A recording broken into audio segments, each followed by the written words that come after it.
In this video, we'll talk about various methods of gaining space. First of all, we'll talk about the various conditions in which the space is required. First of all, crowding. Second being the retraction of proclined teeth.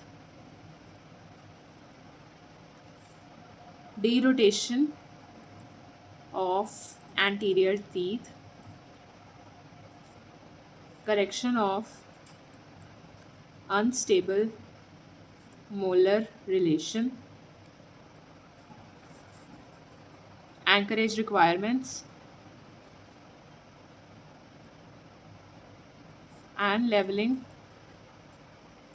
of steep curve of spine. Now the various methods for gaining space. The first one being proximal stripping. Second is extraction. Third is expansion. Fourth is distalization of molars. Fifth is proclination of anterior teeth.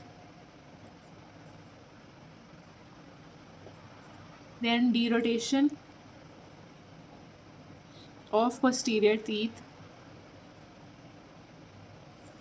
Alright, then uprighting of molars. Now we'll talk about proximal stripping. Now basically by the name itself, proximal stripping, it is basically in which we strip the mesodistal dimensions of a tooth in order to reduce them and provide space without extraction of tooth, preventing the extraction of tooth. So in this what we are doing is we are slicing the teeth to decrease mesodistal width. Now coming on to the diagnostic aids, that as in how we will come to know whether we have to perform proximal stripping or not. First of all is arch perimeter analysis. In this arch perimeter analysis or caries analysis, if there is a tooth material excess of 2.5 mm, then we go in for the stripping. Alright, then we can do also Bolton's analysis. Third diagnostic aid is the intraoral periapical radiograph to evaluate enamel thickness that can be removed. Now the indications, before discussing the indications, there are certain other names also for proximal stripping. They are disking, slenderization, proximal slicing,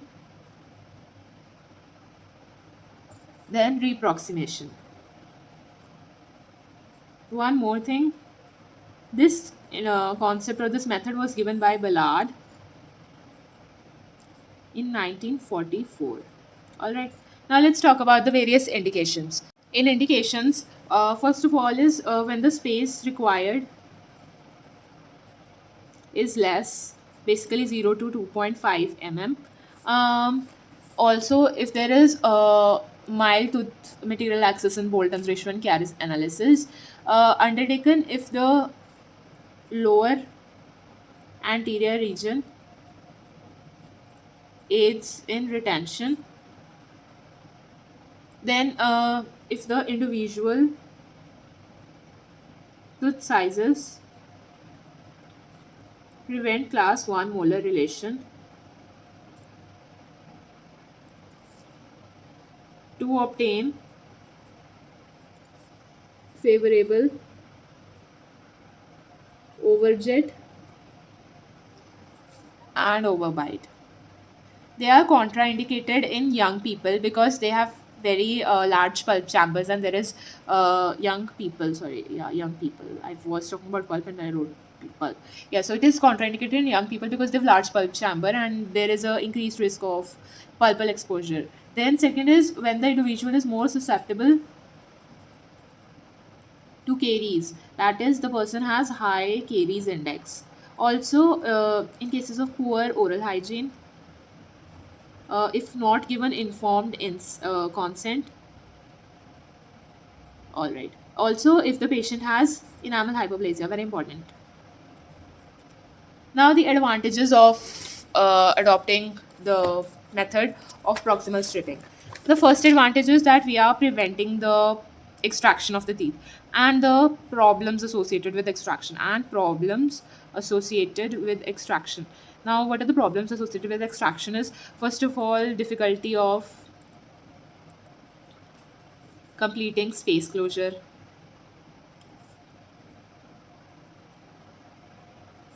need for greater anchorage, reinforcement. Then there is possibility of space reopening, unwanted profile changes. Also, overjet and overbite can be improved. Also, there are stable results that are achieved through proximal stripping. Now, in disadvantages, first of all, by proximal stripping, you're basically creating some of the roughened proximal surfaces. Now, these act as plaque retentive factors. Plaque retentive factors. Then you're increasing the caries susceptibility because enamel is being removed. Then, if it is done by an inexperienced dentist, also improper technique is followed, then it can lead to the alteration of the morphology of tooth.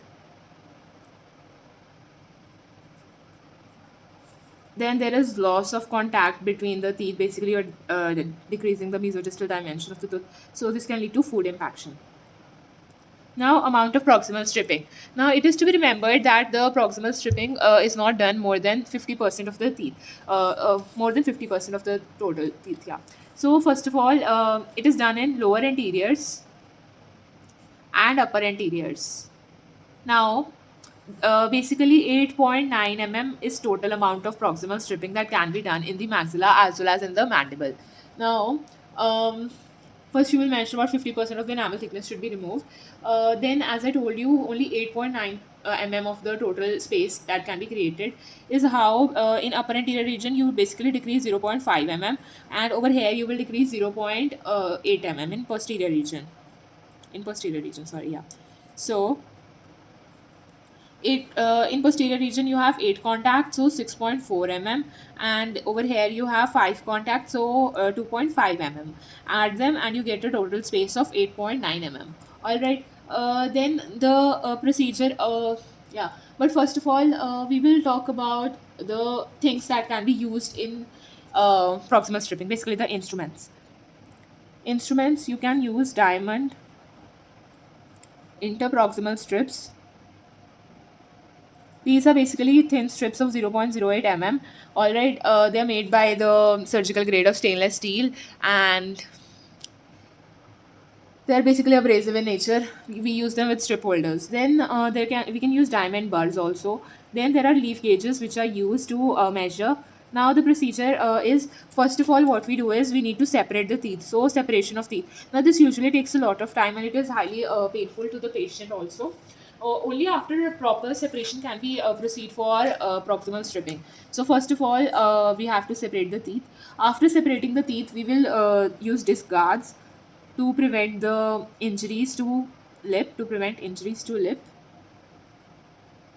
Then, as I told, you can use proximal strips, you can use carborundum or diamond burrs. Also, then you break the contact is broken.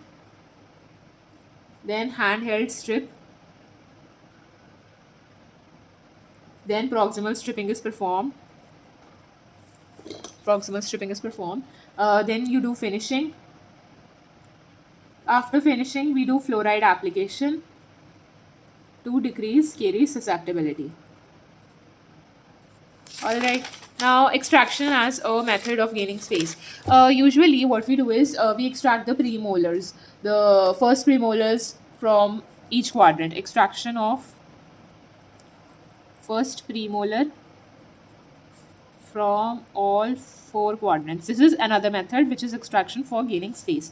Now, always remember the extraction of a canine and the upper incisor, they are to be avoided.